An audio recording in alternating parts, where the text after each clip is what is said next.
Hello there, my name is Martin Henley. This is the Effective Marketing Company YouTube channel, and this is we must be getting close to episode number 50 in the Talk Marketing series. Now, if you've spent a second here, you will know that I am on a mission to give you everything you need to be successful in your business. So I'm giving you everything I know about sales and marketing. We're bringing you the marketing news, we're bringing you reactions to content that we find online, and we are dragging in anyone we can convince to come and talk to us and share their experience of sales and marketing. And all of this is happening with a view to give you what you need to be more successful in your business. So today's guest on Talk Marketing has been MD of his own copywriting business, Copywriting That Sells, since 2002. So that's more than 20 years experience. He has the distinction of being recommended by two previous guests, James Yuile and Scott Baker. Scott Baker describes today's guest as one to watch. Here it is. He describes today's guest as the best copywriter in Australia. He does it for the biggest names in the game and is one of the most incredible human beings. He has a skill set in copywriting that cannot be rated highly enough. Today's guest is the unseen wordsmith behind dozens of 6- and 7-figure email launches. Today's guest is Scott Bywater. Hello, Scott. Thanks, Martin. Great to be here, and thanks for such a great opening. That's only a pleasure. It's only a pleasure because why? If we add left, you're going to see me again. That's still the wrong camera. Let's go that camera and add you to the right. There we go. Thank you so much for being here, man. I have been excited about this because Scott and James were both effusive in the way they spoke about you. They've really got me excited about having this conversation. And what is copy? Copy is a bit of a dark art? No, I wouldn't say it's a dark art. It's essentially salesmanship. Copy is salesmanship, but with using the written word. Essentially, that's what copy is, and that's sort of how I fell into it. I was involved in pretty much every form of sales from the age of 17, and I had no idea what copywriting was.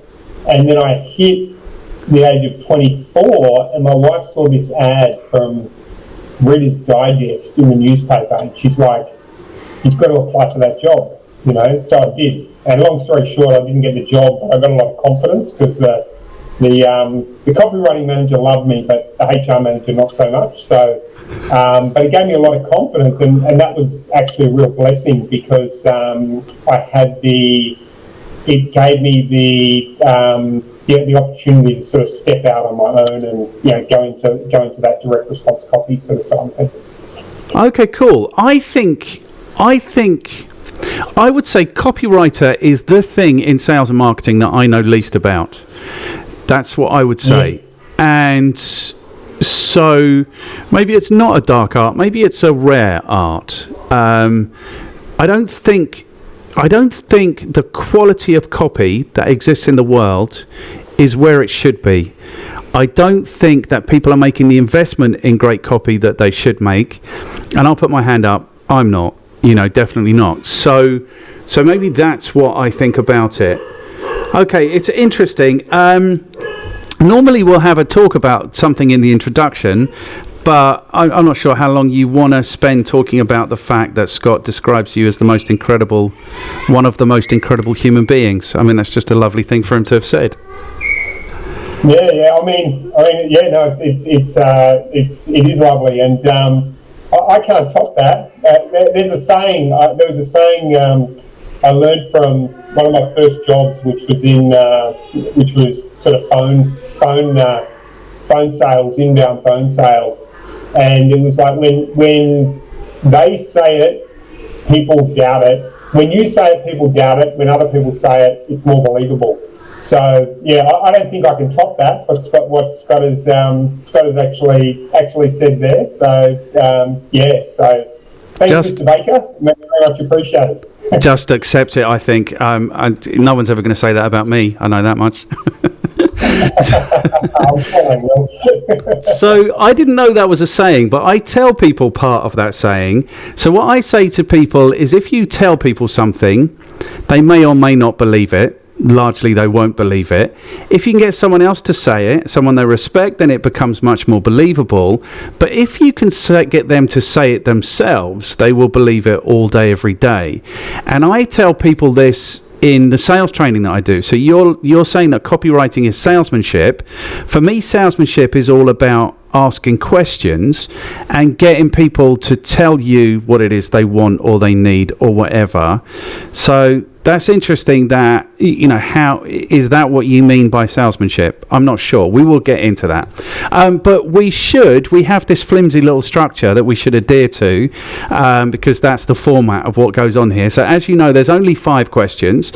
So the first question is, how are you qualified to talk to us about copywriting? The second question is, who do you work with? How do you add value to their lives? The third question is, what is your recommendation for anyone who wants to get better at copywriting? The fourth question is, what should people read? And the fifth question is, who can you throw under the bus who might endure or maybe even enjoy to have a conversation like this with me?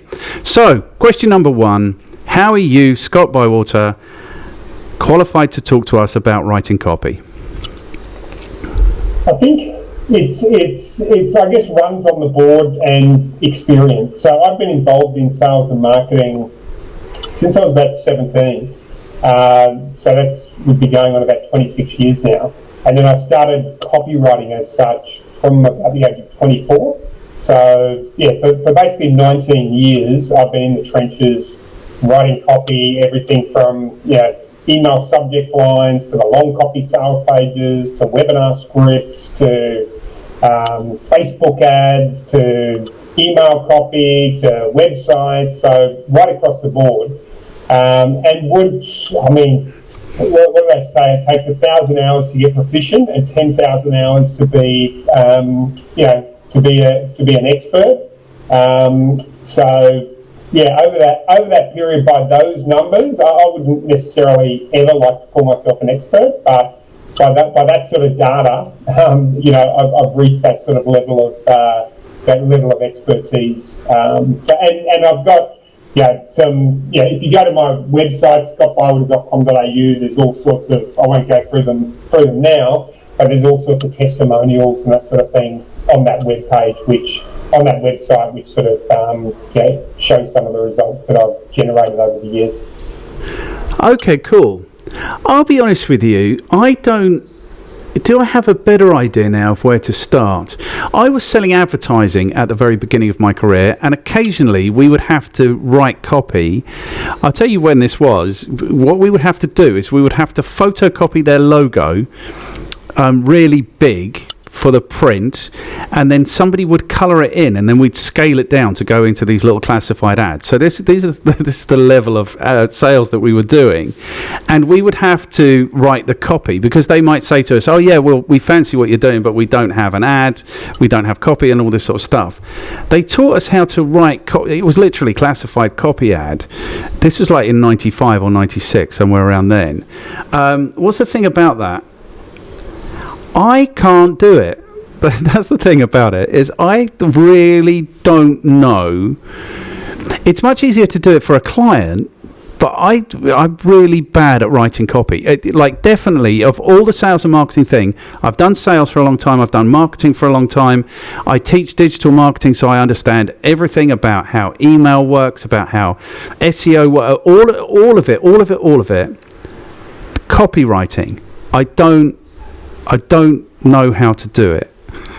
So I suppose if there's a question in all of this, the question is, how on earth do you do it? Where on earth do you start? Yes. So I guess, I'll take you through the process in terms of how I go about writing copy. And it's really quite simple in terms of the best place to start out is by understanding something that Mr. Robert Collier was famous for knowing. That's a great okay. way to go on. A great book. More slowly the way you're going. More slowly, stop. That looks like a really old book, man. Robert Collier letterbook. Yeah, so he said the whole secret to copywriting is to enter the conversation that's going on in your customer's mind. Now, if it's your own business, you may have a pretty good indication of that conversation that's going on in their mind. However, you can deep dive through sending out a survey to your list and asking them questions like, what are your biggest frustrations? If you could ask me any 2 questions, what would they be? Those sort of questions, and that will bring up it'll make it very obvious what the issues are. Because I've got a saying, it doesn't matter how good a salesperson I am. If I'm trying to sell you something to fix your toe pain and you've got back pain, it doesn't matter how good the copy is, right? So the first thing you need to do is you need to understand your customer, your end clientele, is the first thing you need to do. Now, once you've done that, once you understand them, then you're more in a position to be able to write. But the real key to it all is doing really solid foundational research.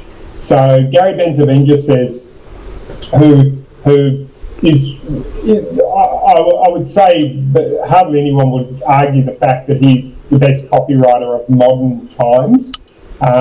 He used to read I think it was about 40 books when he would write a sales letter, before he would write the sales letter. Now, he was getting paid he would be getting paid, up to $1 million if he had a winner, I believe.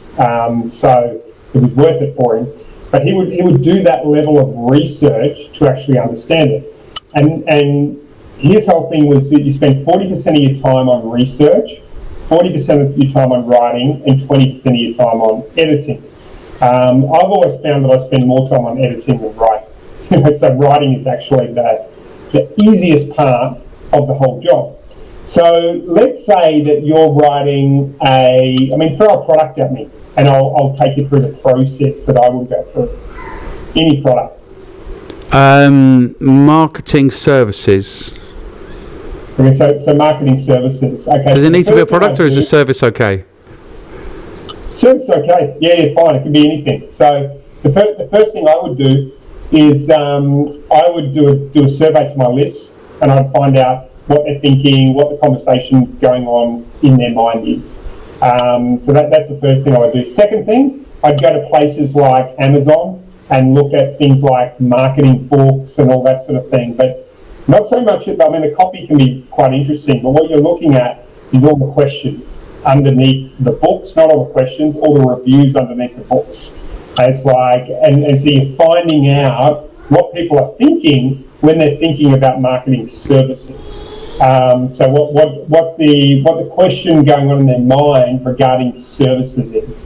So once you've done that, like if I was working with a client, what I would do is I would then interview them, and I would record the call and get very, very clear on, I would be getting the information out of your head. I record that call, transcribe that call, so I'm getting the information out of your head in your own voice. And before all this, of course, comes the strategy, right? So before you even put pen to paper, the strategy is really the key thing. Because if you get the strategy wrong, like the copy is worthless. Do you know what I mean? So, and strategy, the questions you need to ask for strategy. So a good copywriter really needs to be a strategist, because if the words are in the wrong place to the wrong people, they don't really mean much. So you're looking at, who do you want to target? You know what I mean? Do you want to target companies with 100 plus staff, or do you just want to target your everyday business? So if it's your everyday business, you can probably get away with advertising on Facebook or Google or something like that. If it's someone with 100 plus staff, then you need to probably go with something like LinkedIn or direct messaging or direct mail or those sort of things to get in front of your target market. So that's very much along the marketing side. So as a good copywriter, you really need to be a marketer as much as you are a copywriter, because you've got to know where the words are going to have the most impact to get the job done. Okay. And brilliant. Really? So there we go. That's why I've struggled, is because I haven't done the work. It's like I've heard the saying once from I think it's from a business coach or something. You've got to earn the right to grow, right? You've got to earn the right to grow your business. You've got to put all the infrastructure in. You've got to do all that sort of thing. So when you apply that to copywriting, you actually have to earn the right to be able to write. Do you know what I mean? About your business. Because any one of us can sit down here now and we can just start writing. No problem. Do you know what I mean? We can just start tapping away.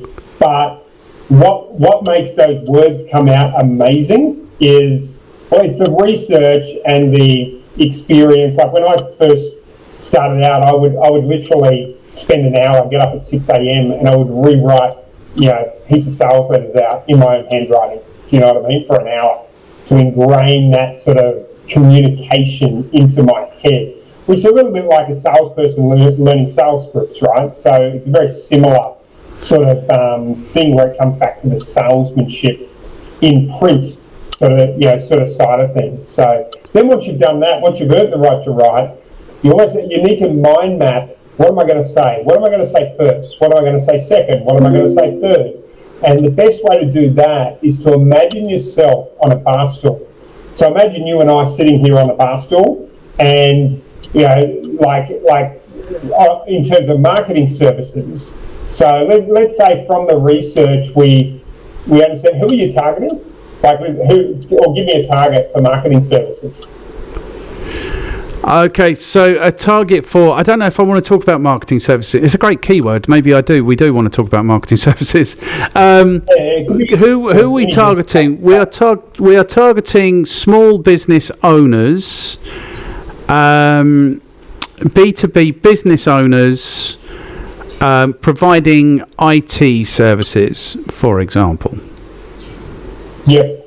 So providing IT services. So for that sort of thing, strategically, we need to go, well, how do we find a list, right? Because this isn't just everyone from an IT services sort of perspective. This is, so the first place that comes to mind that I would go is probably on LinkedIn. Do you know what I mean? And go, okay, how many, do a search. We want people from 1 to 10 staff on LinkedIn, who are IT type companies. Do you know what I mean? So you get that, you go, okay, I've got my list of 1,000 names or whatever that is. And then you go, okay, well, what's bothering IT companies? What is really their frustration? What's upsetting them? Now, if you really wanted to do this properly and you were doing it, and you wanted to go deep, you could find an IT service company and talk to them. Maybe you've got a client already as a marketing service business that's an IT company, and you just interview them for an hour, right? Record it, transcribe it, find out what their frustrations are, maybe do it with 2 or 3 of them to really understand them. And then once you've done that, then you're ready to actually put the copy and the strategy together. And the strategy may be, the one I would say off the cuff is it's like, maybe it's ads on LinkedIn, and maybe it's direct messages, and maybe it's direct mail, specifically focused on their problems. But if I don't know what their problems are, I'm going to write a very generic letter. Do you know what I mean? So their issue may be, I used to work within a networking company a long time ago, but maybe getting their clients to stick, right? Because if their clients only stay for 3 months versus if they stay for 3 years, it's a totally different business. And let's say that is their problem. Well, then all of a sudden it's not like get more leads, get more customers, all that sort of thing. It's hi John, do you find that your clients are sticking with you, but they're only sticking with you for 6 months? Do you want to know why that is? I've literally invested, I'm going off the cuff here, but I've literally invested 168 hours to create a report where I've interviewed 1,200 clients to find out exactly why they're leaving. They're leaving. would you like a copy of that report? So you see how precise that is versus a generic message, and it's like, oh, this is, because what you want them going, this is for me. And the ultimate response you want when someone gets your letter, your direct message, or whatever it is they look at it and they go, this is for me. Wow. Yeah, why haven't I seen this? Rather than rolling their eyes and going, oh, another salesperson trying to pitch me. Amazing. Genius. So this is exactly the issue, because I know what you're telling me. I'm telling you, I know that once you have a marketing strategy, once you have those foundations, actually all of this stuff is really simple and easy, certainly much easier than it is if you're grasping without one. So once you know exactly what you're selling, exactly who you're selling to, exactly what the price is, exactly what the pain points are, all of these things, then it becomes really easy.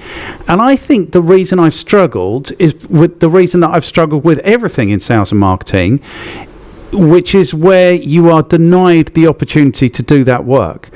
And I think this is especially acute in terms of copy, where a client will just say, write the copy. Do you know what I mean? And then you're not allowed to ask those challenging, insightful questions.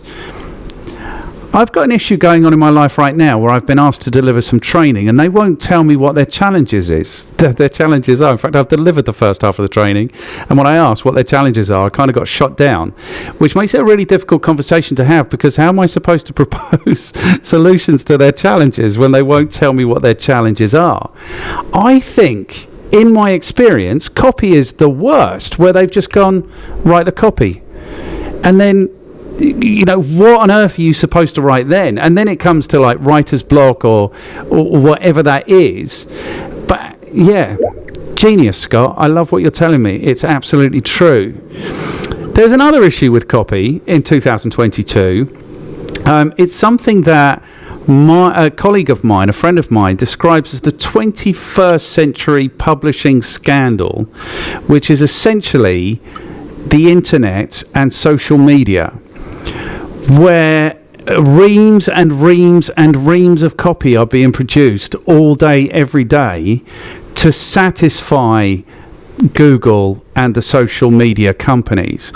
And every business has had to become a content producer to satisfy those things. If you want to do well on those platforms, you have to produce reams and reams and reams of content.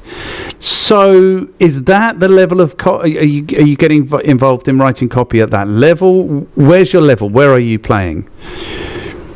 Yeah. So generally I don't do a lot of the of that sort of side of things, like where it's your content punching out, like different things. Sometimes I support companies in doing that. Like you might go, well, what are we going to write about? And strategizing about, let's say, creating the content and how to create it and all that sort of thing, which is really important, right? Because if you write the content and it doesn't click, then it doesn't work. But it's more where I'm more focused on is the results based, like the stuff that's actually going to sell. They do coincide though, because there was so content is very important, and on the flip side, and not on the flip side, and sales copy is really important as well. So both are almost intertwined, and both have similar importance. See, on the content side, like there's a book called They Ask You Answer. And what he found was if someone had absorbed, he was selling swimming pools, 30 or more pieces of content before they got to a sales meeting, their conversion rate jumped from 10%, which was the average in the industry, to 80%. Okay, so because they'd absorbed the content and they built the trust.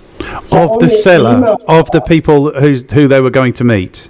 So if they if they'd consumed 30 pieces of their content, okay. Yes, of the seller's content. So the conversion rate, it soared, basically. So So one of the things I do quite a bit of is that email content side, but I do it with what I call it. I do it with what I call the third way, right? So in email marketing, you've got people who are like the really hard sell type of people. They're just like, they slam their list with offers and this and that, and which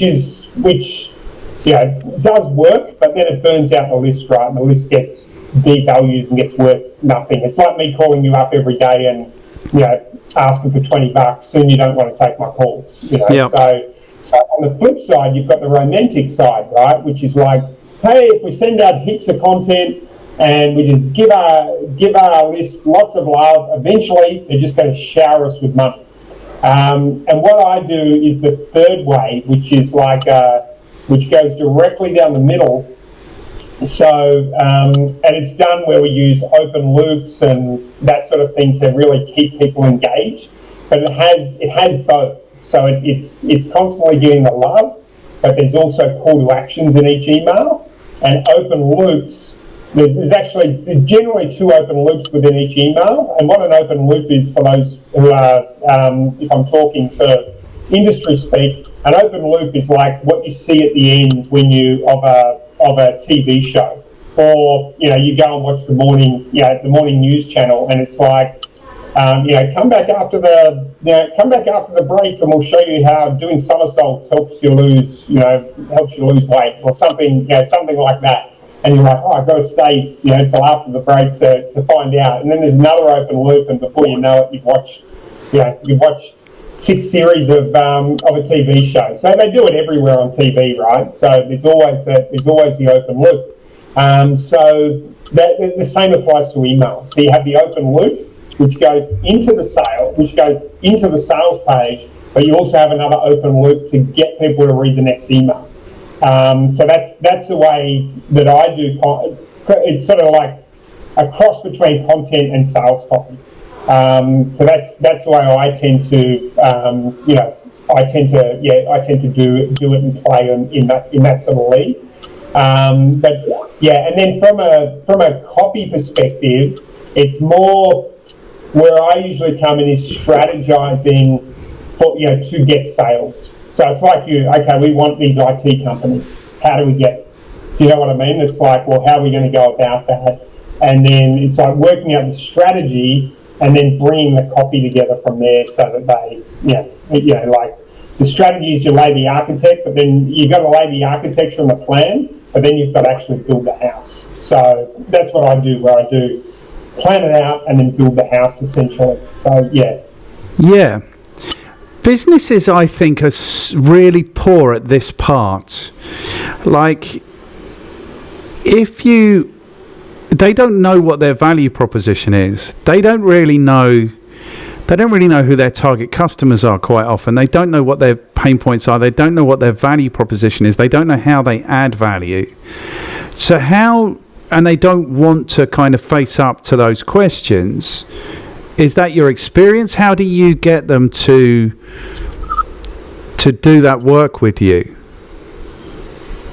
Yeah, I mean, they've got to be, it's like anything, they've got to be committed to the process, right? So yes. They've got to be willing to go through that process. And I think as a writer, as a consultant, it's your job not to take directions from your client, right? Because if you just take directions from your client, then essentially you're like, what value do you really have for them? If that makes sense. It's like me going to the doctor or to my lawyer and telling them what to do. It's like, I don't know what to do. I know I've got a problem. I want you to tell me what to do. That sort of thing. So from my perspective, it's all about you've got to take control and go, this is the direction that we're heading in, because you've got the decades of experience to actually, you've seen these situations before, you know where it needs to go, so you need to be guiding it as a consultant, sort of leading the way, sort of thing. So all of mine, before I even before a client would even come on board from my side, I would have a strategy. I would know what I'm doing. Do you know what I mean? So it wouldn't be like I'm like someone goes, oh, I want an ad. It's like, what do you want an ad for? I want to know it's going to work before I take before I take someone's money. I can't know for 100% certain, you never can in marketing, but I want to know that the strategy is right and it's got the highest odds of hitting a home run for it. Right. So what are you saying? You'll do the strategizing before you'll take on the work? Yeah, generally. I will know, what needs to happen to get them a result before I take on the work. Because otherwise, how can I quote, right? Like you say you want that, and I'm like, well, and sometimes I may charge for that strategy. Sometimes if it's a simpler project, I may just go ahead and just work it out and say, this is what we need to do, and this is what it's going to cost, sort of thing. So that's what I would tend to do. But otherwise, it's like, oh, we want 6 ads. So that's great, but what do you want them for? You know what I mean? Because you don't want 6 ads, you want an outcome. That's like we want to jump on a boat. No, you don't want to jump on a boat. You actually want to take that boat and you want to go to Tasmania. Do you know what I mean? If you just jump on a boat, you're not very happy. You actually want to reach Tasmania, otherwise you're going to be very upset, right? And wet. And you're going to be quite wet. Exactly. So they're after an outcome. Everyone's after an outcome in marketing. Like you don't just go, whether it's blogs, whether it's social media, whether it's emails, whether it's Facebook ads, whether it's Google ads, whatever it is, it's the only reason you're doing it is an outcome of increasing profits, better lifestyle, growing business, you know what I mean? Peace of mind, there's all these benefits that you're looking for. So that's ultimately it's ultimately what we're all selling, right? As marketing, we're taking you to Tasmania. I agree. Otherwise you're a commodity. Yes. You know what I mean? If all you can do is go, I can write some words, well, where's the value? Okay, I know what you mean, and I agree with you 100%. But what I find quite often is that the stuff you're talking about is the outcome that they're looking for. They just think, if I was posting 3 social media posts a day, my life would be better, so I should post 3 times a day. This is, I think, really important and interesting, which is, I think, nobody knows what marketing is apart from anything else, and most people are missing the point when they do marketing all day every day, because they think it's about sending the emails or having the posts or producing the blogs or doing the whatever. No, the marketing, for me, marketing is really simple. It's finding or attracting, winning, keeping customers profitably. I'm really clear on what the outcome is. Quite often people are offended when I tell them this is what I'm going to do for them. They're like, no, don't, because it is challenging. You have to challenge them to be allowed to do that. And I agree with the other thing that you're saying, which is, if the answers are all within them, like, we're not coaches, do you know what I mean? We have to take them far from where they are. And if the answers are all within them, then we're not going to take them very far at all. We should be leveraging our experience. This is the challenge of being a marketing supplier, I think. That's what I think, is that people are honestly ticking boxes. Well, I did the YouTube video, I did the 3 posts on social media, I did the. Do you know what I mean? That's like you're saying, that's not the point, and they're missing the point very often in sales. Like, so people are, every no is closer to a yes. It's like, no, it's not. Stop asking people things that they can say no to. Do you know what I mean? Or stop bothering people with the wrong thing. Just have conversations with people who have an interest or a need for what it is you're offering. Like, don't be bothering. Like, if you literally have to get 99 no's before you get a yes, you're doing it wrong. You've got the wrong product. You're targeting the wrong people. Something's wrong. Do you know what I mean? So, sorry, I'm on one. But it seems to me that this is the issue with marketing, where we've got to, whether that's copy or whatever that is that people are missing the point. I don't know. You're going to have to start speaking because... Yeah. No, absolutely. Like, people are, it's got to start with, it all needs to start with the outcome. So if you look at, let's say, and I know people who have tried this. I even fell into the trap for a while of doing this. And it's like the whole, if you look at someone like Gary Vaynerchuk and he goes out, he's like, you got to do 100 posts. I never did 100 posts a day, but, you've got to do all these posts and it's all about content. Well, don't get me wrong, the content is valuable and it is important, but if it's not backed by a strategy, you're going to put 100 times more energy into it than you need to.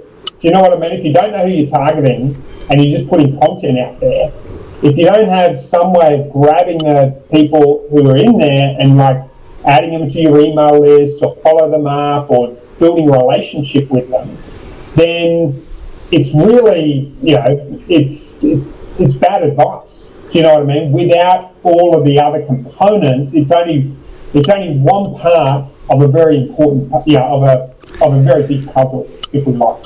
Yeah, I can't stand Gary Vaynerchuk. I've just started doing it's unfair. Yeah, but no, I'm not a fan. I'm not a fan either. No, I think he might be. I'll tell you what the situation is. Last week I did a reaction video to watching great content. Like, you just sit and watch. I watched SEO advice on TikTok. And I'm like, okay, this is good. This is about, can you deliver some value in a minute or whatever the limitation is? And it was really good fun. It was really easy. I sat here for half an hour and then I topped and tailed it and it went out. I need to do some nice ones before I react to Gary Vaynerchuk that he put up 2 months ago, 35 minutes of marketing strategy, because it's not a second of marketing strategy. It's 35 minutes of marketing strategy that you can implement right now. The only thing he says in this 35 minutes is post 2 or 3 ads a day on LinkedIn. And if you spend $6,000 a month advertising on LinkedIn, you'll get a really good flavour of what LinkedIn can do for your business. And I'm like, $6,000 a month, that's like a person and a half. I'm sure I could get much more value out of a person and a half. The point is, you can advertise 3 times a day on LinkedIn. What are you selling? Who are you selling it to? What is the benefit? What are you charging? What can they expect to happen if they do this thing? So actually deciding to advertise on a platform, he must have shares in LinkedIn, or he must be monumentally stupid. I think he's monumentally stupid. No, I tell you what I actually think while I'm on this, is he is a case of what we are living through in 2022, which is awareness. He has such huge awareness, fame. That's what it is. He's so famous that people will just do as he says and engage him and just do what he says because he's famous, because he has this tsunami of awareness. Like, people can say, I don't know, I work with Gary Vaynerchuk then. Do you know what I mean? So he is a case in point where just doing the action, the promotion, it gets to a point where it doesn't matter how shit the product is anymore. Everyone knows about this product and everyone is going to be really impressed if you buy this product. This is what I think. I don't know if I should be going to war with Gary Vaynerchuk because maybe he could squash me in a second. But I think I'm going to do it anyway because that is anti-marketing. I take this seriously. If I take on a client, I understand that their budget, their time, their energy, the money that they have to invest might be their one shot at running their own business, and I take great responsibility. Do you know what I mean? And I'm never going to say to someone, advertise 3 times a day on LinkedIn, spend $6,000 a month on LinkedIn. Partly, my customers won't have that money, but secondly, like you're saying, that's an nth of the work. There's surely the product has to be the most important thing. He addresses that. He says there's only one person ever came to me with a product that I didn't think was any good, and I told them not to advertise it once. And it's like, I don't know, man. I don't know, but I do know. That's what's wrong with marketing, is people like that talking shit like that doesn't help you and I when we turn up and they say produce the copy and we say we have to do this work and they're like produce the copy or do one. Do you know what I mean? It's well, the whole issue is with the strategy, right, is opportunity cost. So if you say I'll spend $6,000 a month on LinkedIn, maybe that's relevant for some people. Maybe it's a good idea, but there's a lot of detail left out of that, right? I haven't seen the report, but it's opportunity cost, right? Every marketing activity is a good idea, but it's opportunity cost. So if you've only got, if you've got a budget of, let's say, whether it's $5,000 or $50,000 or $100,000, whatever it is, it has limits, right? So you go, well, do I spend it on LinkedIn? Do I spend it on Facebook? Do I spend it on, on nurturing relationships? Do I spend it on joint ventures? Do I spend it on, like, there's literally, and this is why people are so confused about marketing, right? They're literally in a tizzy because there's 100 people, not 100 people, but there's so many different marketing mediums. I mean, when I started out, it was like Yellow Pages, direct mail, and cold calling. Email. You had like 3 or 4 modems, so it was a lot simpler. Whereas now you've got like so many. You know what I mean? And some people, like let's say you've got a massive email list, as an example. Like a lot of people start top of funnel, right, which is the hardest way to start. But let's say you've got a massive email list. One of the best things you could do is just do a very simple campaign to your email list, and you might be able to pull 5, 10, 15, 20 grand out of that email list. Like, it's just like that could be done before you spend a cent outside of that, and then you use that money to take it elsewhere. Because I'm very much into, I call it like launch to funnel, right? So everyone's like, build a sales funnel, do all this sort of thing. If you already have a marketing asset, which is why it's really important to know what your marketing assets actually are, in terms of what assets you have. Because if you've got a marketing asset, well then, why would I go and do cold ads on Facebook? Yes, there's more long-term leverage, but if I've got limited funds and I've got a list of like 40,000 email addresses or even 3,000 email addresses, why not send some emails out to them and see if you can pull in some sales? Do you know what I mean? So it's a matter of looking at the whole thing like a chessboard. Like if you look at if a chess master looks at a chessboard, he can look at it and go, there's a dozen moves that I can make. But a chess master knows from experience which move he should make.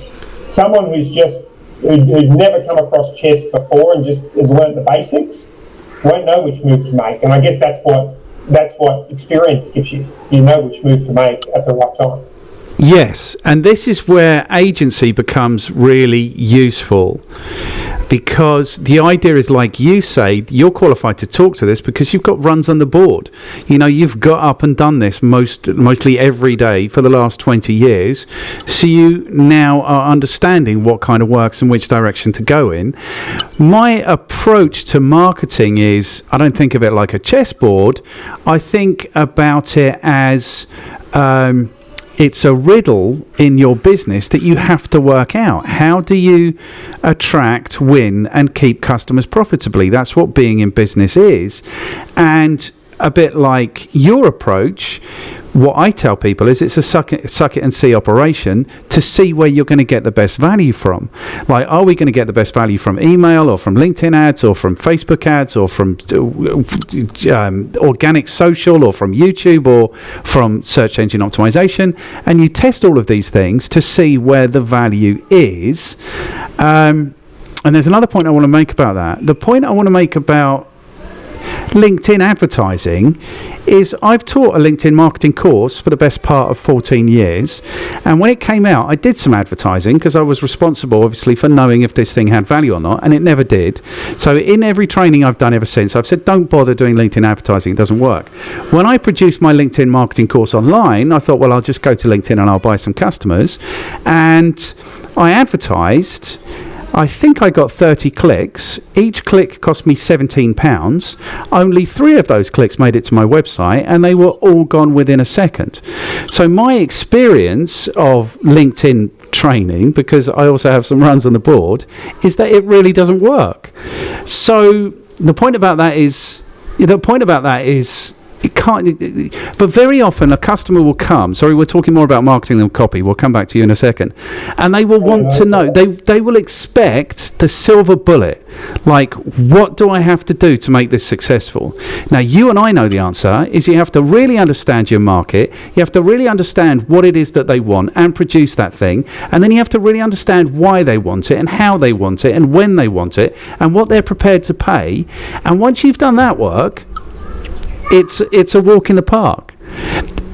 Here's what I really think is that isn't what happens in the world. What happens in the world is I wake up one morning and I have a masterstroke idea where I'm going to start this business doing this thing. Got no experience of whether people want that thing or not, or if it's a good thing or not, or what the price, or any of those things. And then I think it's my role to go out and convince people to buy that thing instead of doing the sensible thing, which it sounds like you do, and I certainly try to do. Just go out, work out what they want to buy, produce that thing, sell it to them. I'm talking too much, you know, and that's... No, it's good. It's good. It's what this is about. It's the conversational. So, absolutely. I think it's the, you know, from a marketing perspective, it's, you know, it's, like, you can have quick wins, right? There's very simple things that you can do to quick wins, like if you've got a nurtured email list, you can send a series of emails and, bring in, you can often bring in money quite quickly. But it's almost like, you know, like to do it properly, it takes effort. Do you know what I mean? It's a little bit like building a small house. Yes. Or perhaps a large house, depending, like you've got to go out. It's actually more difficult because you don't, when you build a house, it's all step by step and you know you've got a house at the end, right? Whereas with marketing, you don't know exactly what's going to work, what's not going to work. So you've got the split testing and the teething process and all that sort of thing. But it's a process. So you go, okay, I need leads on LinkedIn. Okay, I need to research who am I going after, what are their needs, all of that sort of thing. Maybe I need to create a white paper for them. Then I need to have my email set up that I'm going to, or my LinkedIn messages set up that I'm going to send to them that I know are on point. Then after they subscribe to the white paper, I need a series of emails, let's say, that goes out to them to further build that relationship and then hook them into an appointment type of thing. So there's a whole process to that. And I think a lot of, that whole, I want this magic bullet that's just going to make me money now, it can happen, but and more so now than ever. It's generally there's a lot of moving pieces in it. Like back in the day, I remember I wrote an ad for a client, and it probably made him $1 million, I would say, because it was an ad in a Sunday paper, and it hit the mark, and the phones rang, and they would answer the phone, take the order, and that was a process. And they had like massive reach and all that sort of thing. So you can have wins, like, and they just kept running the ad. So you can have wins like that, but often it's like it's testing and measuring, and it's building that house. So you've got the whole process going from start to finish. Yeah, 100%. And what's the thing? You say to do it properly takes energy. It doesn't take anything like as much energy as it takes to do it wrongly. It's insane. Yes. Which is the way people seem to want to do it. They're like, I'm a genius, I came up with this product, now market it and sell it. And it's like, no, the genius would have come up with a product that people wanted in the first instance. And you're right, you can get lucky, but that's what you did. You got lucky. You didn't build a business, you got lucky. Do you know what I mean? And you might get fantastically lucky. You might do $1 million on one ad, and you might just be able to produce that ad forever. But people don't get lucky very often. That's why they call it getting lucky, you know? And even that was like there was a bit of thought that went into that, but it's not like it's a promotion, not a business. Do you know what I mean? When you get that, yes. You've got one promotion, which is fantastic, but there's a lot of moving parts to build a really successful business. So it's Yeah, and I think it's really important to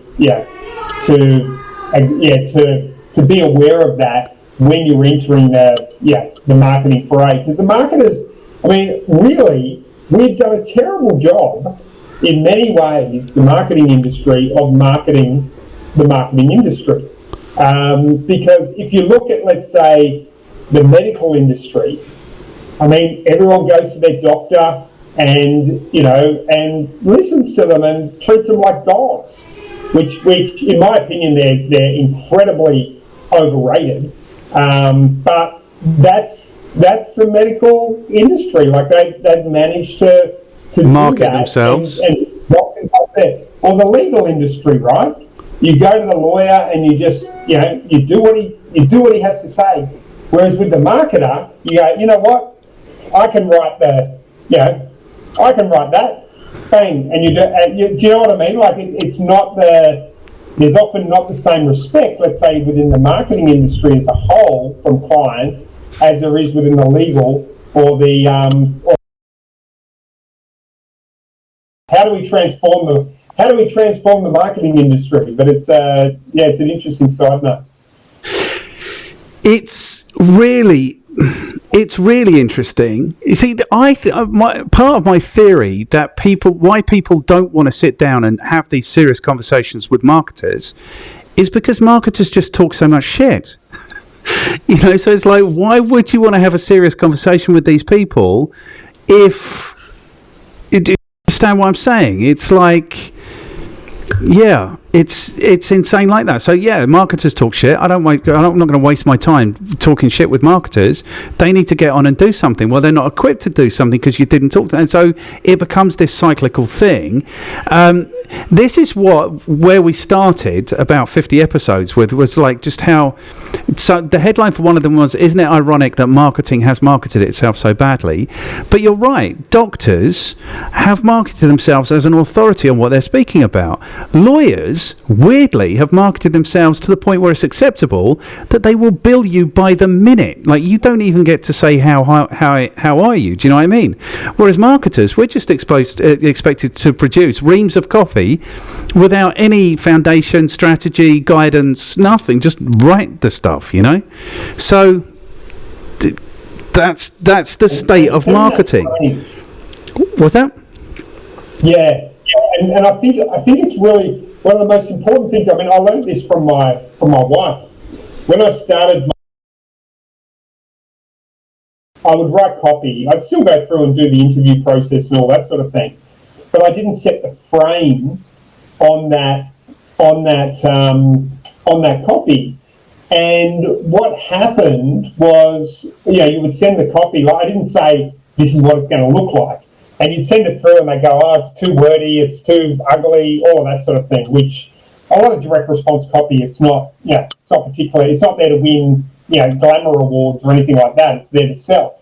So, but as soon as I started framing what I was going to do, and I'd say, listen, I'm going to send it to you. It's going to be wordy, it's going to be ugly, but that's by design, right? Are you okay with that? They go, yep. And as soon as you set the frame, most of those issues disappear. Like 95% of those issues literally disappear. But I think it's also up to the consultant to we get treated in a way the way we allow people to treat us, right? So it's up to the consultant to really set that frame for the beginning in terms of the way the relationship will roll out. So it's like, listen, and I haven't found anyone, because you're doing it not out of a position of arrogance or ego or anything like that. You're doing it because you want to get them a result. Yes. You know what I mean? So it's like, if we're going to get the results that you're after, this is the process we need to follow. Do you know what I mean? And if a client had an issue with that, it's like, hey, we're clearly not a good fit, because I want to get your results and it's just not a good fit. So then you can part ways early. Yeah, 100%. And what's the thing? This is why I did I struggle? Don't think I struggled. I remember towards the end of when I stopped running the effective marketing company like an agency, and I was interested in having customers all the time. I went and did a pitch, and the prospect actually said to me, Martin, you know what? You will slide much further on bullshit than you will on glass. So the guy was effectively saying, lie to me. And really? I never wanted to do that, because that's just a shitty way to be in your life if you're lying. Do you know what I mean? It's just a question of time before you're having really difficult, ugly conversations about why you lied. So I never wanted to do that. But I think clients really want to be lied to. They want to be told, your product's amazing, it looks great, your target's great, your price is good. It's all great and it's all going to be absolutely fine. But at the same time, the average lifespan of a digital marketing customer in London is 3 months. So you can't achieve anything in marketing in 3 months. And at the same time, 80% of businesses are failing within 5 years of starting up. So this is a real issue. It's like properly and we can get into the humanity of that. Families are breaking up, houses are getting lost. All of this is going on because nobody understands what marketing is and what it involves and how to invest in it properly. And quite often when they go to the market, because the penny's dropped, we need to do some marketing, they get rinsed, So I don't know. This is kind of what this is about letting people know, like, this is why I say if you want to be successful, all I'm doing is saying is do the work. And we're relaying what the work is, and we relay what the work is typically in every conversation. It's just like, do that work. I often say selling marketing is a little bit like selling gym membership, where when you start talking to them, they're really exciting and enthusiastic, but 3 weeks later, they'd rather stay at home and eat cake.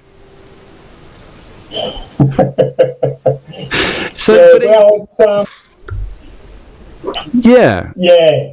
It's because it does require work. Do you know what I mean? Like it all requires work, and when it's done right, there is a lag period between the work and the results, right? Like particularly in some industries, if you do, let's say, an SEO campaign, it might take you 6 months to get the results. If even if you do if you do things like webinars and stuff like that, it can actually be quite quick with like webinars and seminars and event-based stuff. It can be quite if you're fast. sending emails, that could be like instant.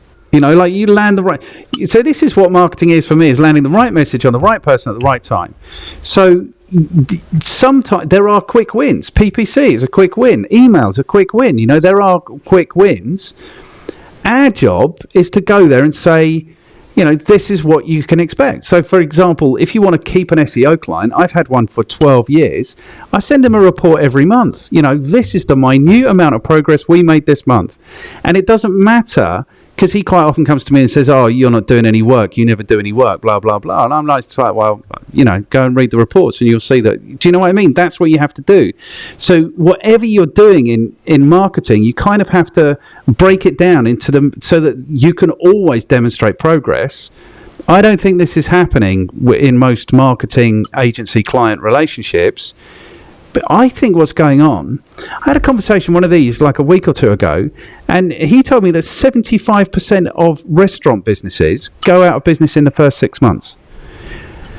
So, possible. 3 and 4. So what that means is that the whole industry must know this, and must be designed to extract as much money as possible, as they possibly can in the first 6 months of that business, because there's a 3 and 4 chance it's not going to be there in 7 months' time. So, just blows my mind. Just blows my mind, And that is not exactly that, but that is kind of the situation with marketing, I think. And people need this, and businesses need this. They don't know that they need to be keeping customers profitably. That's the gig if you're in business. Your donuts are absolutely delicious. If no one buys them, you're not going to be in the donut business very long. Do you know what I mean? It's like... Yeah, you've got me on one. Yeah, No, absolutely. I think it's really, it's just, you've got to, the mechanics of it are very simple, but the details of it can be quite complex. Yes, is the way I would explain marketing. It's very simple. Get more customers, keep them for longer, have them spend more money.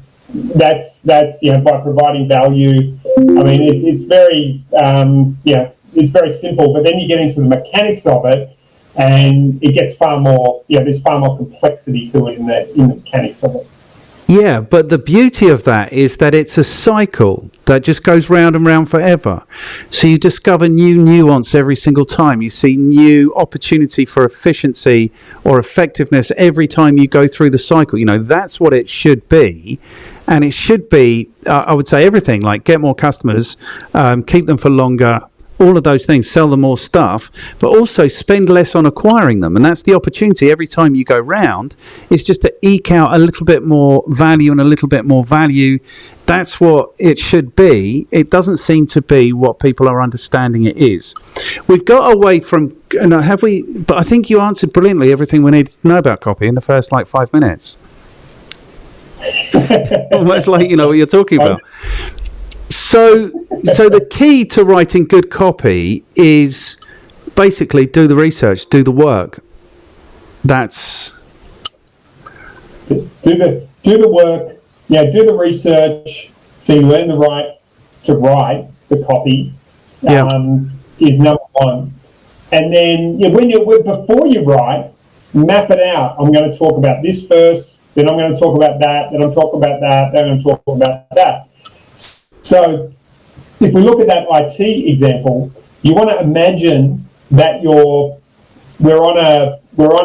we're sitting on a bar stool, and I walk up to you and I go, Martin, and you're an IT guy. I go, Do you find that with network support, you're only keeping clients for 3 to 6 months? And you go, yeah, you know what? I am. Go, do you know there's a way that you can actually approve a way that you can actually get them to last with you for 3 years? Really? No, I don't believe you. Yeah, there is. Prove it. Okay, well, based on based on what we've done is we've done it with 180 clients now, and all of them have gone from 3 months to 3 years, literally 12 times in the average value of a client. Really show me who they are. Well, there's John from here, and Sam from here, and Steve from there, and Sarah from here. They're all getting incredible results. Oh, but does it cost a lot? No, not really. The cost of it, it literally, for our system, it starts at $150 a month or whatever the price of it is. And you can cancel any time. And we take you through this whole process. And what happens if it doesn't work? Well, if it doesn't work, we're happy to give you a money back guarantee, and we'll still be friends. Well, that's all right. And so can you see the process? It's very much like a bar stool. So once you've got all the data, you've got all the content, then you go into the bar stool and you have that conversation in your head and you map it out. And you literally go through a process where, I use a software called, after 20 years, is it 20 years? It must be almost 20 years doing this. I finally found this piece of software called Scrivener.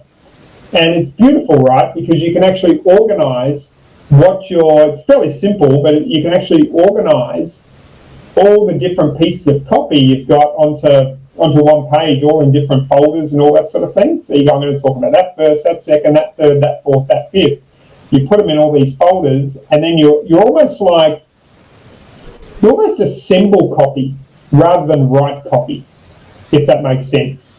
Yeah. So and the writing of it is actually the easiest part. For me, when I write, I'll go, okay, I want to get 1,000 words out in this hour. You know what I mean? Depending on the complexity of what you're writing and all that sort of thing. But when I write, I want to just write and just pump it out, right? Because I know the work's in the editing. I've done the pre-work, so I know what I'm going to say. You'll never get writer's block if you do the pre-work. I know what I'm going to say. I mean, I don't anyway. I can't speak for everyone, but I think writer's block is a fallacy. So I've done the pre. Nobody gets speaker's block, right? Very rare. So I've done the pre-work. Then it's just like write and get it out as quickly as possible, and don't try and edit at the same time. Because if you try and edit at the same time, they're like two different sides of the brain, right? You just want to get it out, even if it looks like a dog's breakfast, but you've got your structure. Then once you've got it all out, then it's time to then go back into copy, and you're assembling it. And for me, I will actually time myself, right? So I'll be like, okay, and you almost know how long the project's going to take after you've got it down to an art. You can sort of estimate, okay, now I've got that, I've done the research, okay, I need to get 3,000 words here. Do you know what I mean? You almost yeah. Like a builder would, essentially like a builder would, right? A builder would go, what do I need to do? Okay, I've got to get all my bricks, and then I've got to do that, and that's going to take about 2 hours. Then I've got to lay those bricks on that side, and that'll take 2 hours. And then I've got to, I don't need to edit, right? It's a little bit different, but when you copy, you've actually got to then adjust the bricks. But it's a process. It's a process like anything. Yeah, and I like what you're saying because we know we've all bought stuff. Do you know what I mean? So we kind of know the process that you go through in your heads. You kind of know the objections that people are going to have. So maybe just listing those objections and then addressing those objections is part of it. So I say I'm terrible at this. I'm going to revise what I said, because in my LinkedIn training, what I do is I help people to write their professional headlines. So everyone says they're a managing director or they're a regional, whatever it is. Like, the only people who are interested in your job title are recruiters. So that's obviously not going to work. But I tell them there's the opportunity to communicate 4 things. So it's identification with the buyer, what it is that you do, the benefit of what you do, and your level. Yeah, so your level, identification with the buyer, what it is you do, and the value of that. So I remember back to when I was cold calling, selling advertising, the first thing everyone wants to do is have an opportunity to hang up the phone. So immediately they can establish that it's nothing to do with them. Then they have the right to hang up. They can hang up without consequence, So that's why that's kind of the process. So a LinkedIn profile might be something like, I understand what you say about expert, but we clearly are experts. And people look for experts when they want to buy things. They're definitely not looking for salespeople. So I am expert at working with sales managers to develop high quality, or to increase their customer retention, to increase the profitability of their business, for example. So you're 100% right, and I have been doing this a little bit. And I think you're right. There's no writer's block. If you know what it is that you're going to write, then you don't have writer's block. Writer's block is when you don't know what you're going to write, and you don't know what you're going to write because you haven't done the foundations. We're kind of talking around in circles, just agreeing with each other. It's good. Yeah, exactly. Yeah, but write, like, one of the best ways you can write, like with emails, if you want to write your own emails, it's like talk, right? So you will, and when we do emails, like content-based emails, I will interview people and I will ask you the question, why is it important? Why is LinkedIn marketing important? And then you will riff for 2 or 3 minutes, and I will turn that transcript into an email, right? That's like one of the valuable things with email, because we're taking the way you talk and we're converting it into your voice, and obviously making it pop and doing all those sort of things. But if you just want to write them yourself, just sit down and just go and just speak the words that come into your mind. So if I was doing it now, let's say we're talking about about the importance of headlines, right? I'll go, I was walking down the street the other day when I looked up and I saw a sign that just stopped me in my tracks. And I literally couldn't believe they said what they said, but I won't tell you what it's here because it's probably not appropriate in an email which children could see.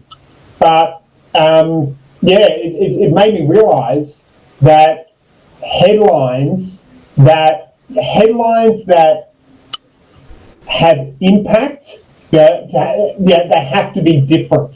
They have to be unique. They can't be boring, all of that sort of thing. Yes. So, and by the way, if you want help with your headline, with your headlines, I've got a simple 3-step strategy which I'm happy to send you. Let me know if you'd like a copy. So I didn't know I was going to write that. I just come up with it off the cuff, and I can literally be typing that as we're writing, and there's an email. Yes. So it's emails. It's a little bit different. It's like conversational. It's story. It's all of that sort of thing. And you'll notice at the end, I left it on an open loop. Right? It's like if you want to know this 3-step strategy, you can download it now. So it's like yes. So it sort of hooks people in like that. Yeah, 100%. The thing is, I think you might also be underestimating how hard this is for people who don't do this a lot. Because I have tried, I'm not even joking, every which way to get copy produced. I've engaged copywriters. It's rarely worked for me. I've spoken to them for like 40 minutes, asked all the open questions, got them to write brilliant stuff and tried to edit it. I have gone, I'm not even joking, I've tried this every which way. Do you know what I mean? It's like there is actually, I'm hearing what you're saying, there is process, but there is clearly also skill. Innate skill, natural skill. Do you know what I mean? Like editor's writing skill. Yeah, I think it's like anything. Once you've been doing something for a long time, it just comes very naturally. It's like someone going, I don't know, like a mechanic looking in there and goes, oh, all you need to do is press that and do this and do that. And then they tell you 1,000 things to do and you're like, I've got no idea what you just said. Exactly. And how do you don't even know to ask? That's the issue, isn't it? That's the issue. Okay, cool. Yeah. So I think we've established that you clearly are qualified to talk to us about copywriting. Who do you work with? Like, what style of business do you enjoy to work with? Do you have the most success with? I think it's more the mindset of the client. That it really comes down to more than the style of business. So I've worked with everything from I work with a lot of people in the seminar industry, like property investment educators. I work with personal trainers. I work with mental health consultants. I work with guys who sell golf training courses. Guys who do credit repair, like it literally spans I work with marketing agencies. I work with people in the stock, who educate on stock market stuff, like right across the board, really. But it really comes down to the mindset of the client, of having that that open mind, that passion for what they do. That's really what I look for, because industry in 98% of cases, really, industry doesn't matter too much, because you know how to sell, so you can you ask the right questions, you get the right data, you can convert that into sales copy. There might be one or two exceptions, like if you're communicating to, let's say, really high-end traders who really know their stuff. And then you're coming in and they've got 20 years experience in the industry, and then you're trying to write to them with zero experience. That may be an exception where, hey, you're probably better off hiring someone who's like really specialist in that area. But in most cases, it's a process of selling, which it really boils down to. Yes. And I suppose the most difficult is the extraordinarily commoditized stuff, where, but I suppose then that's our mission then, is to decommoditize it, to add value maybe where value isn't expected. Yeah, you give me an example. Metal. My SEO client for the last 12 years is a metal stockholder. It's like there is, in 12 years, we are really starting to explore the corners, the deepest, darkest corners of what there is to talk about metal. But that's different again, because that's not, that's not the kind of content. That's not selling content. That is positioning content, that is, which is probably what we were speaking about before. So, what's he sell? He sells metal to who? He sells metal to precision engineers, and they buy metal and they shape it into all manner of beautiful things. But people, there's issues now, obviously, with what's going on in the world. There are people who, typically it's pretty much commoditized. If it's available at the right price, that's where they buy it, So really it is just a positioning piece. We just need to be found before their competitors are found, really. Yeah. It's definitely commoditized. The question I would be asking, I'd be going to all my clients and going, why do you buy from us? Yeah. What makes you buy from us? Because they're gonna tell you, like buyer personas. I don't know if you've ever, Adele Revell, she wrote a book about it, and I've used this process with a number of clients, and it's always fascinating what actually comes out of it. But what the process is you actually get on the phone and you ask questions about what the buyer's journey was, and what the decision criteria was, and what was the priority initiative that made this a priority to buy it right now. So that's where I would start. I would jump on the phone and do buyer personas with my clients and with the people who contacted me, thought about buying from me, but bought from a competitor. Because there may be issues there, like in terms of like, maybe it's speed. Maybe they're buying from a competitor because the competitor can get it to them in 2 days, and it's going to take you 3 days, and that's really important to them. Or maybe it's these issues that you wouldn't even think of, but the client will tell you if you ask them. And then if it's speed, let's say hypothetically it's speed, it's like all of a sudden and all your clients go, or the ones you lose, they go, listen, mate, you just weren't fast enough. You couldn't get it to me fast enough. Yeah, okay, well, you change your system. So this is where you actually have to overhaul your business to change your systems, and that is marketing in itself, right? So, and then you overhaul your system so you can get it to them in 24 hours, let's say. And your headline becomes, we will deliver your metal in 24 hours, or we'll pay you X for the inconvenience. Do you know what I mean? So that's where the research comes in to that market. Potentially, right? That might not be the issue at all, but that's how you would find out with a commoditized business, because there's some reason why they're buying from you. Yeah. They like you.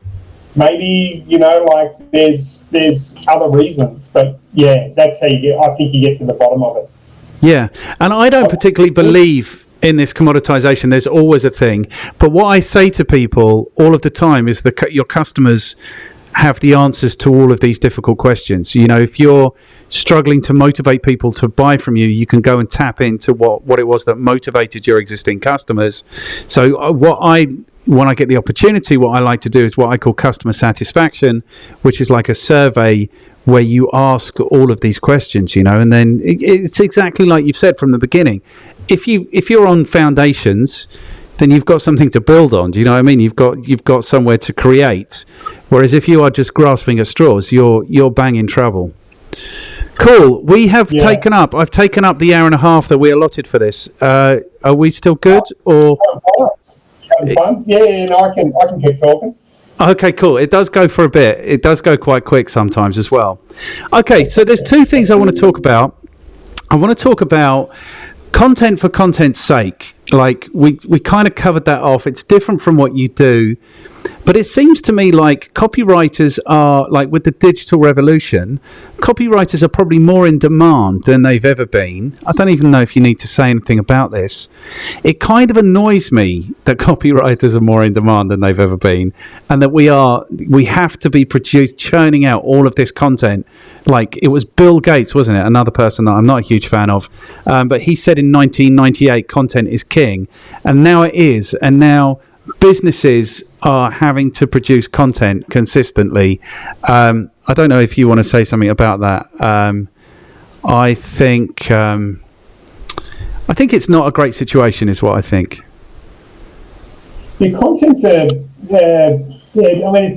it's an interesting one because yes and no. I think relationships are king.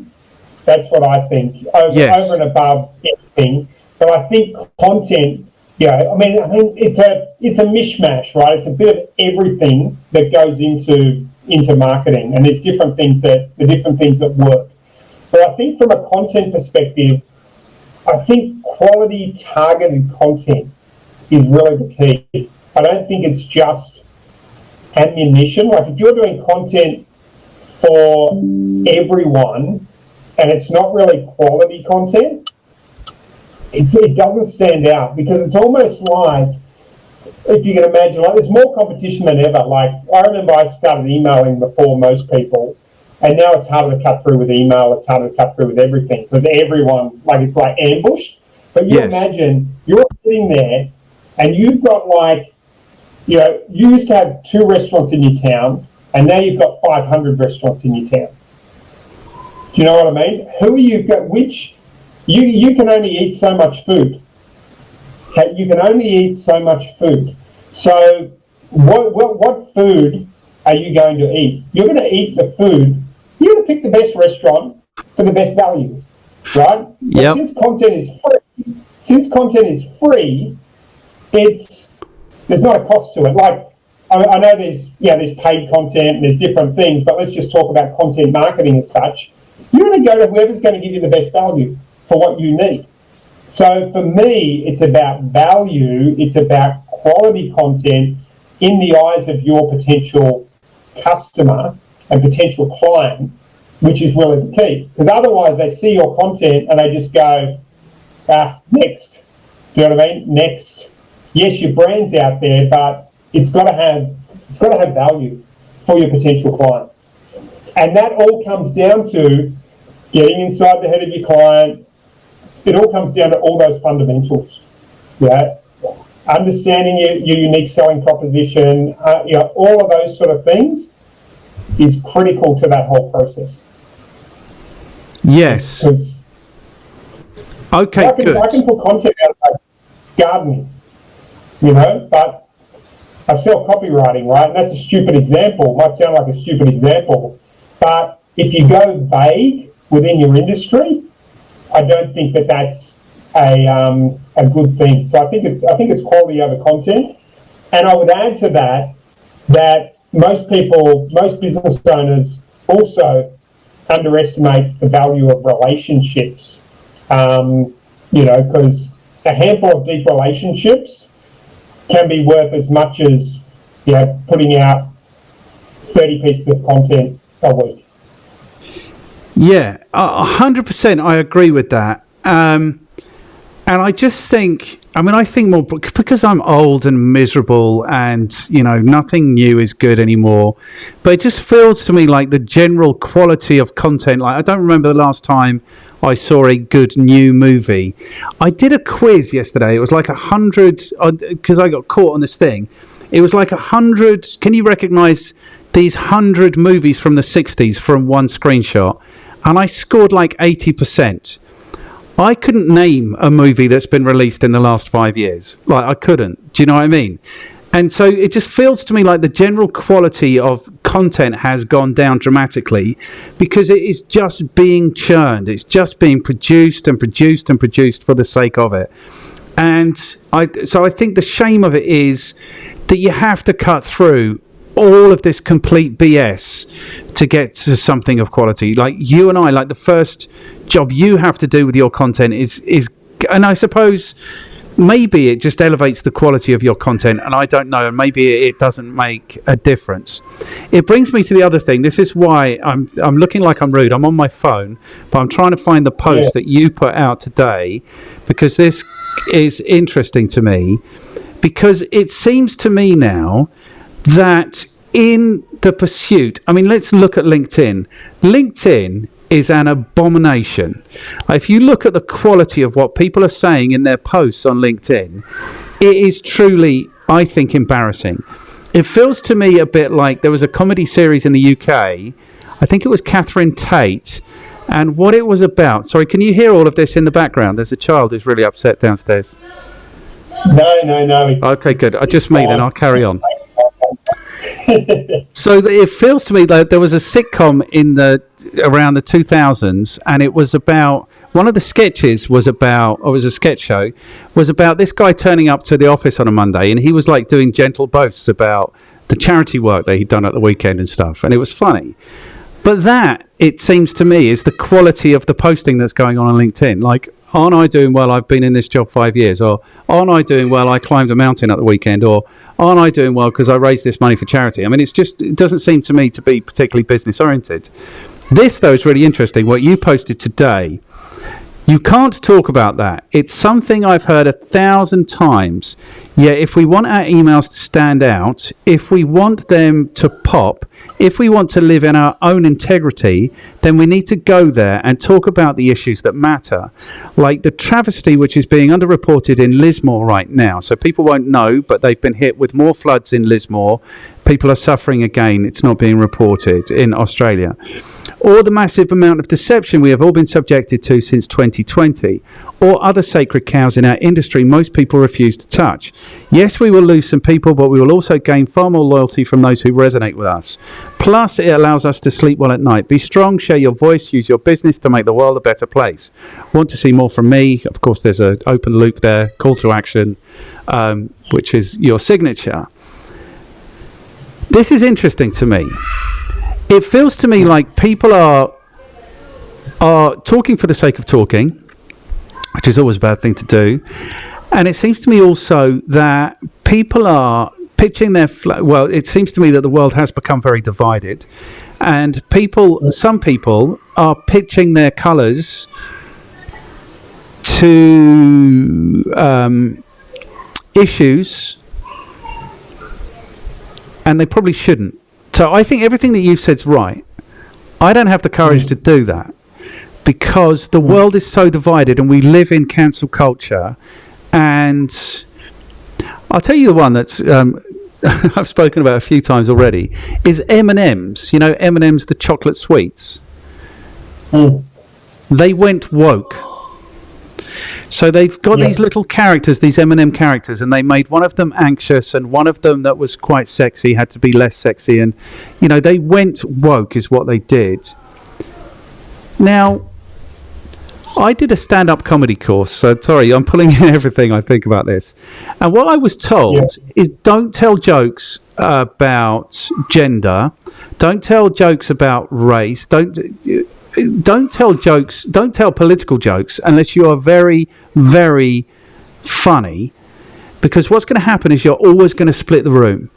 You know, so if you tell a gender joke, then half of the room won't like it and half of the room will like it. If it's anti-female, you're dead, because the women are immediately Will Smith style going to look at the guy and he's going to have to stop laughing immediately, you know. So this is what I was told. So you don't do politics, but brands are doing politics. I don't know. So I want to know from you, because you put that post out today, what should we be talking about? What shouldn't we? What businesses? Yeah, what should businesses be talking about? And what shouldn't they be talking about? That's what I'm interested to know. I guess it depends on what path you want to take, right? So this is the way I look at it, and it's something I've thought a lot about over the last 2 years. If you want to take the safe path, just keep away from everything. Like it's actually true. Keep away from politics. Politics divides people. Everything that you've said has a point, right? So when I post, like what I'm interested in, because I believe all the research I've done over the last 2 years tells me we are in the biggest battle of humanity right now. Yes. In 2022, it is the greatest battle of good versus evil of humanity. You know, like it's literally a fight for death, right? So I looked at it like 2 years ago. I woke up with what was going on, and I started posting about it. I don't so much post about it on LinkedIn, but I post about it on some of my other socials. And my wife said to me, she says, "Don't post about that. You're going to ruin your business. You're going to destroy your reputation. You got a good reputation. Don't do it." And I thought, you know what? Like I've got a son, and I'm like, you know, and I'm looking at it. I'm going, the world's in a bad place, and if no one speaks up, then it's only going to get worse. So I can always go, hey, I'll let everyone else do it, or I can choose to do it. So anyway, this has been my journey over 2 years of doing it. Literally most days, right? I'll put something up, calling out the, you know, let's just call it the woke agenda for want of another term, and that encompasses like so many things. You know, that encompasses it. But I called that out, and like, yes, I've lost relationships, I've lost friends, I've had people who wouldn't, you know, want me on their podcast, all of that sort of thing. But for whatever reason, my business has probably done better than before that. Or it has done better. It's flowed better. It's all flowed better, right? And it's like, so I think there's something that comes from actually standing in your own integrity and going, this is what, you know, this is what I believe in, and taking a stand in terms of that. Because I believe if no one did at the moment, like the media, yeah, you've got the media, mainstream media, which is just like massively corrupt, right? You've got the legal system, which is massively corrupt. You've got the medical system, which is massively corrupt. You've got most industries, the political system, which is massively corrupt.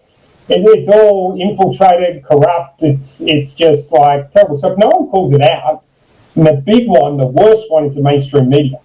And that's why I see it as the average person in the street needs to call it out and like let other people know. Do you know what I mean? Because humanity is such a powerful, amazing, beautiful force, right? All of humanity. And it's divided, but it's divided because of, see, I've been in my earlier years, I was in one cult, in another thing I would consider a cult, it wasn't really called a cult, and I was in business with someone who was like almost sociopathic, right? So not in business, but I had a business relationship, let's say, with someone who was sociopathic. And each time when I came out of that, I got that aha moment, and I could see something I couldn't see before. Same thing happened in 2020. And then I was faced with a journey of like, do I play the safe road? Do I go the risky road? Do you know what I mean? And do I want to look back and go, I thought, because the worst thing is regret, right? Like the worst emotion in the world is regret. When you look back and you go, oh shit, I could have done that. I could have taken a stand and I backed down. You know, like that to me is the worst thing. And I don't particularly enjoy doing it, but I've never felt so passionate about something in my life about what's going on right now, because it's literally a battle. It's a battle, I think, which will be remembered for hundreds of years for humanity, essentially. And if humanity takes a stand, man, I think the future is going to be incredible. Like if humanity wins this battle. But it's there's a lot of it's like cult like, because I know what it's like to be in a cult, so I say this totally without judgment because I have been there. And right now we're going through like this cult like programming, which is dividing people. it's totally dividing people, and it's really sad. All the division and the in society that is happening. But like for me, it's like we got to call it out. Call it out, explain what's going on, and even if there is some personal cost, I personally, have found that there has been personal costs, but for whatever reason, my business has flowed better than ever. So that's a long rant to a short question. It was quite a long question, to be fair. What do I think? You have to have faith in the silent majority, don't you really? Because everything we hear all day, every day is, this hegemony that this is the way everyone's thinking, this is what has to happen, da-da-da-da-da-da-da-da. And I think, do I want to get off the fence?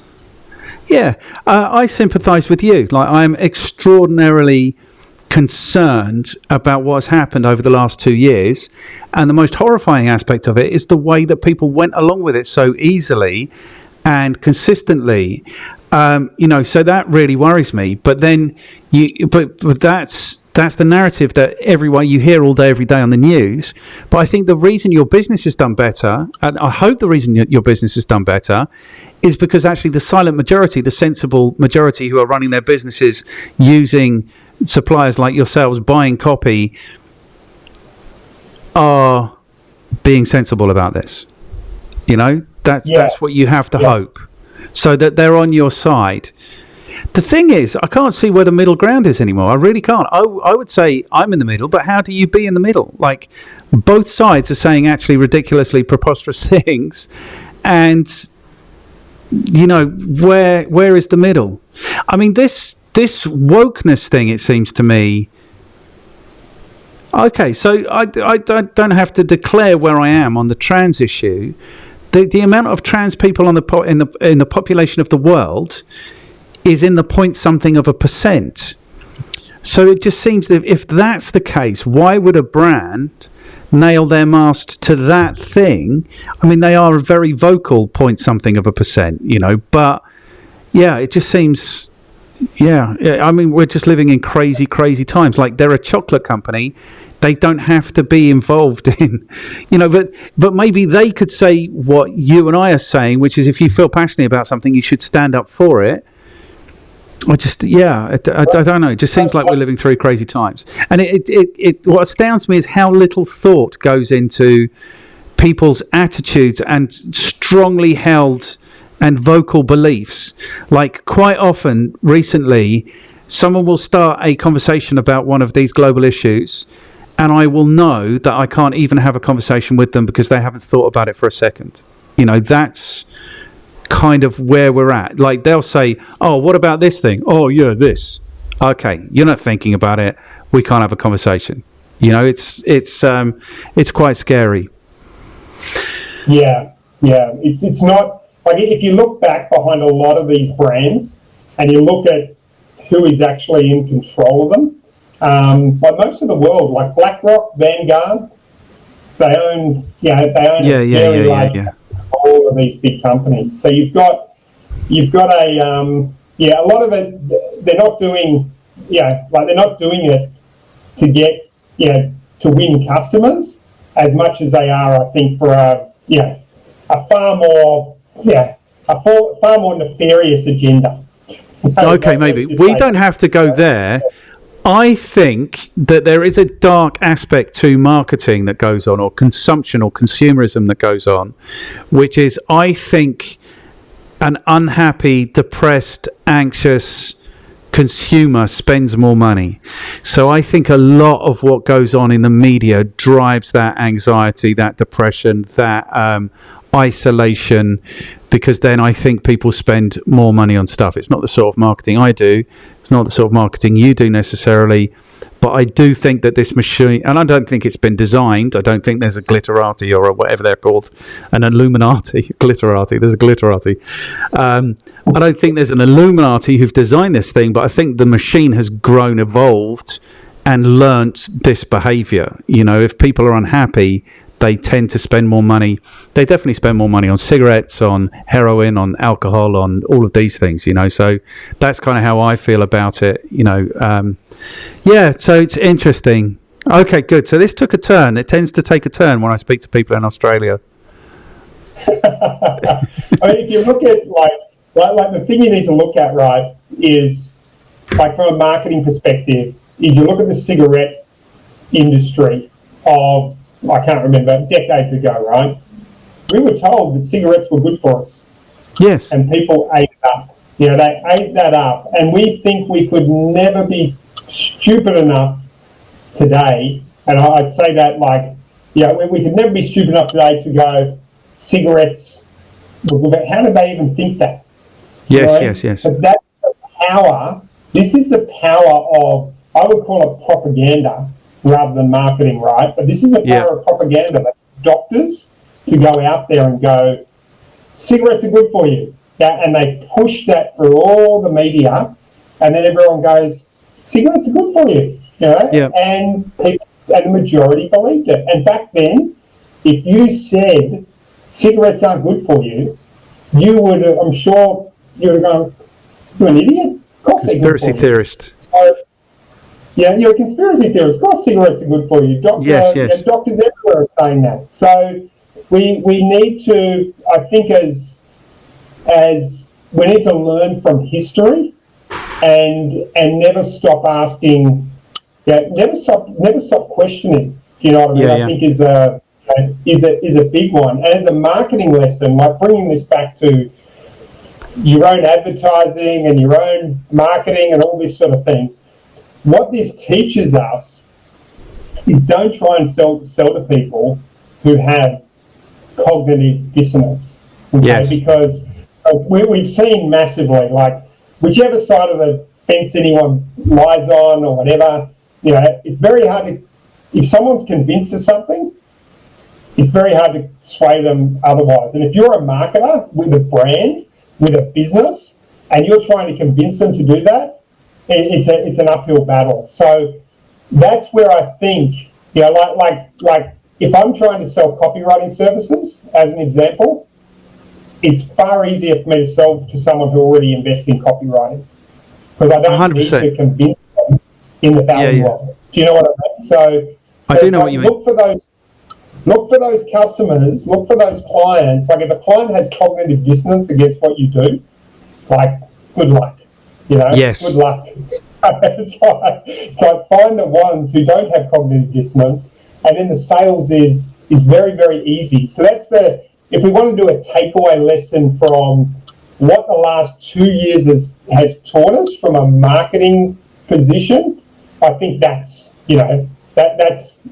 really it. Yes, 100%.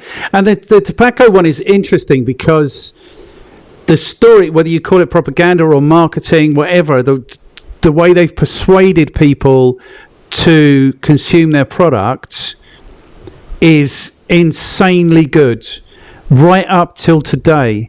Because I only gave up smoking a year ago. I smoked for a period of time, got married, got divorced, started smoking again, gave up a year ago. My theory about cigarettes is cigarettes 100% is a form of self-harm. Like you smoke because you don't particularly like yourself and you want to hurt yourself.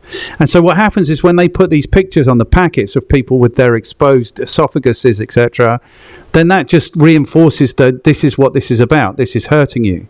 There's a brand in the UK called Silk Cut. Like this is the nicest way you could possibly hurt yourself, So that's what I think about that. I'm with you 100%. I think what's frightening about the last 2 years is how easily convinced people are and how resolutely convinced they are. And I think that's really, really frightening. That's what I think. Okay, good. 2 questions remaining. What should people read? I do think that's a good book, the one I showed before. Robert Collier. Funny, I don't know how to get that in front of the video. Put it in front of your face. There you go. That's a good one. The David Ogilvy on advertising is quite good. I'm just thinking of anything by Clayton Makepeace, Dan Kennedy. Ultimate Sales Machine by Dan Kennedy is a really good. It's a short read, but quite a good read. How to Write a Good Advertisement by Victor O. Schwab. So they're some of the books. There's a saying: if you want a new idea, read an old book. Yes. And going into some of these, these old sort of books is quite, is like super valuable. Going in and just doing it. But in addition to that, hey, like go and download, ads by, I'm sure you'll find them online, like by your Gary Halbert, your Gary Benzavenger, your John Carltons, like these sort of guys, and rewrite them in your own handwriting.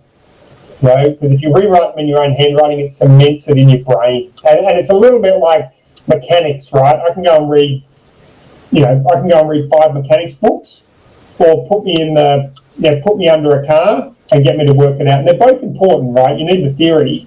But, get in there and write it, and it'll just it'll hardwire into your cells so that you really understand it, sort of thing. Okay, cool. Right. So the very last question is, who can you throw under the bus? Rather, who can you introduce me to who might maybe even enjoy? How have you felt about this conversation? Yeah, no, it's been good. It's been good. It's been open. It's been we've sort of gone in lots of different directions. I think. Do you know Adam Mandarovic? No.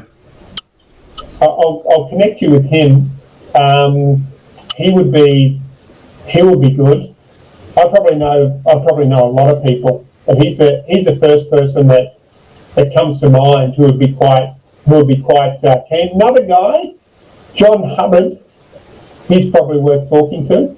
He does. Adam has this amazing sales sort of machine or way of sales where he's like, what he does he reckons it'll knock out the need for like 9 out of 10 salespeople through the system and that he's got.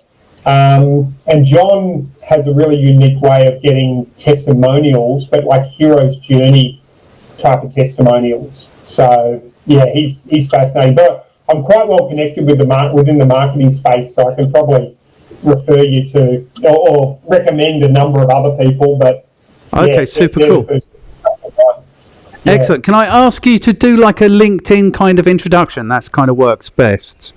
So if you could do that for me, then I'll pick it up with them. Yeah, no, that's fine. That sounds good. Okay, super cool. Brother, I've enjoyed this so much. Thank you so much for your time, man. Yeah, no, man. It's been really good. It's been really good to meet you and connect and have a deep marketing discussion.